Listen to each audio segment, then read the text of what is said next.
ఎందుకు వచ్చింది ఇదంతా? నీకు వస్తువు కావాలంటే అత్యవసరమా కాదా 10 రోజులు 15 రోజులు ఆలోచించుకొని బజారుకి వెళ్ళి అప్పుడు కొనుక్కోవాలి, కానీ ఫోన్లో చూసి నొక్కేస్తావా? అది ఇంటికి వచ్చి అంత అవసరమా? ఇక కోరిక పుట్టినప్పుడు ఎప్పుడైనా దయచేసి 10 రోజులు నిగ్రహించుకోండి. 10 రోజులు వాయిదా వేయండి, టైం పెట్టండి దానికి. 10 రోజులు వాయిదా వేయండి.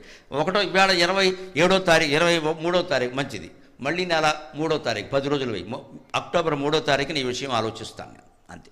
10 రోజులు వాయిదా వేయి. అంత రేపే కొనాల్సి ఉంటుందో కొనచ్చు, అత్యవసరం అయితే. ఏదైనా విరిగిపోతే ఏం చేస్తాం?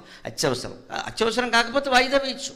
మనకు ఒకసారి ఎక్కడో చూసినప్పుడు, ఎవరుంటో చూసినప్పుడు ఏదో అనిపిస్తుంది. అటువంటి కోరికలన్నీ వాయిదా వేయాలి. అది భగవద్భక్తి వల్ల సాధ్యం అవుతుంది. భక్తి జ్ఞానం వైరాగ్యం అన్న. భక్తి జ్ఞానానికి దారి చూపిస్తుంది, జ్ఞానం వైరాగ్యం కలిగిస్తుంది. ఎందుకు ఆనందంగా ఉన్నాం అంటే మనకు స్పష్టంగా తెలిసిపోతుంది. మన ఐశ్వర్యాల కంటే, అన్నిటికంటే, మన దుఃఖాల కంటే, సుఖాల కంటే జ్ఞానం గొప్పది.